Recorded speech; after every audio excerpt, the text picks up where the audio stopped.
14 धावांची गरज श्री गणेश पाली संघाला जिंकण्यासाठी.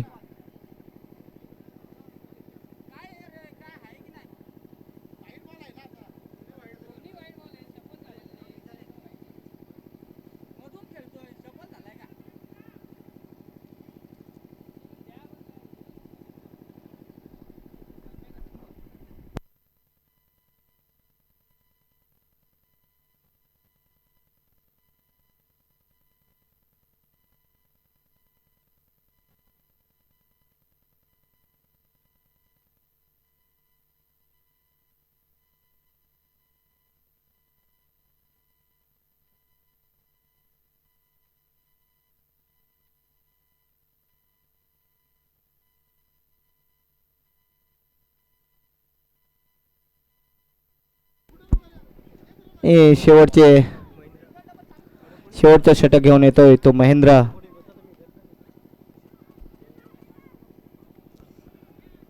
या ठिकाणी एक धाव पूर्ण.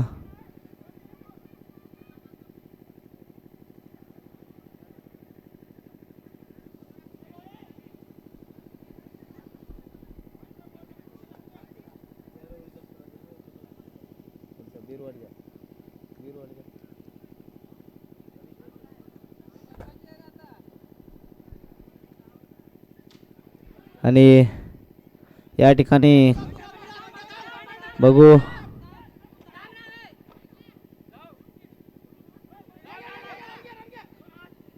आणि विकेट. या ठिकाणी रनआउटच्या स्वरूपामध्ये श्री गणेश पाली संघाची एक विकेटचं पतन झालेलं आहे. आणि आता मात्र राहुल हा फलंदाज.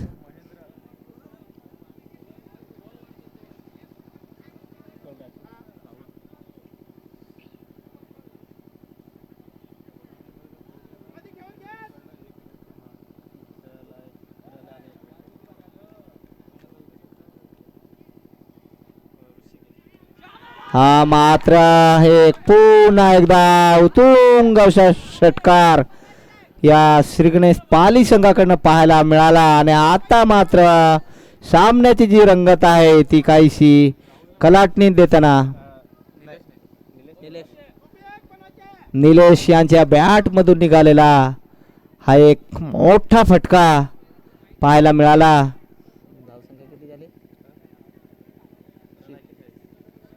धाव संख्या झाली ती 41 धावा. या ठिकाणी पाली संघाची धाव संख्या मात्र आता या ठिकाणी 41.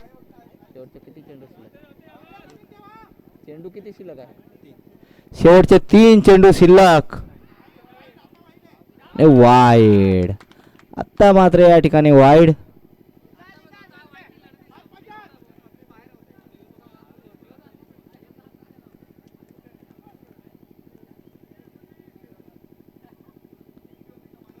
आणि पुन्हा एकदा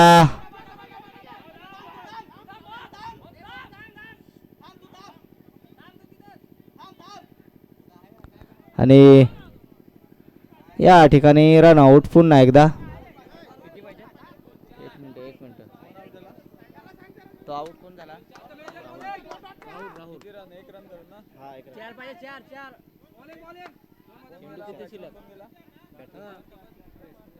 अरे इकडे सांग ना.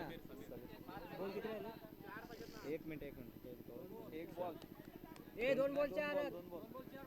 दोन मध्ये 4 ना. 2 चेंडू आणि 4 धावा. या ठिकाणी श्री गणेश पाली संघाला जिंकण्यासाठी 2 चेंडू आणि 4 धावा. सामना बरोबरीत सुटला तर सुपर ओव्हर खेळवण्यात येईल.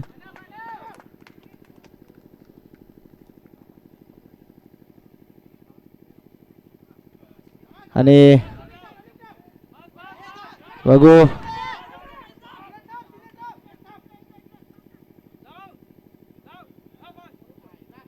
आणि या ठिकाणी पुन्हा एकदा रनआउट. कोण आउट झाला? एकच रन. कोण आउट झाला? समीर. आणि एक चेंडूत आता 3 पाहिजेत ना. 1 चेंडू आणि 3 धावा.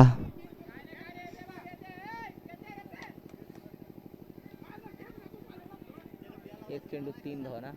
एक चेंडू 3 धावा. एखादा दैवी चमत्कार श्री गणेश पाली संघाला जिंकण्यासाठी एक चेंडू मध्ये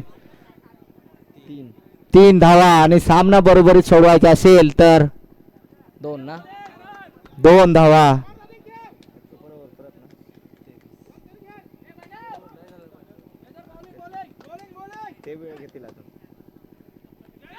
आणि या ठिकाणी हा एक खणखणीत षटकार आणि श्री गणेश पाली संघ या ठिकाणी विजयी झालेला आहे. विजयी संघाचं हार्दिक हार्दिक अभिनंदन. आणि शेवटच्या चेंडू पर्यंत एक झून दिलेल्या या वेती संघाचं कौतुक कौतुक कौतुक.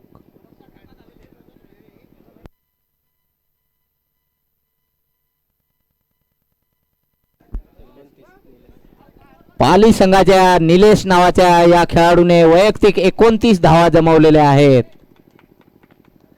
29 धावा त्याने 29 धावांचे योगदान दिलेलं आहे आपल्या टीमसाठी. नक्कीच विजयामध्ये अर्धा वाटा जो आहे तो या निलेशचाच आहे.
सामना 4 षटकांचा असेल.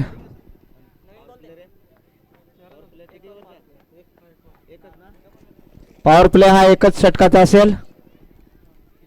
4 षटकांचा सामना.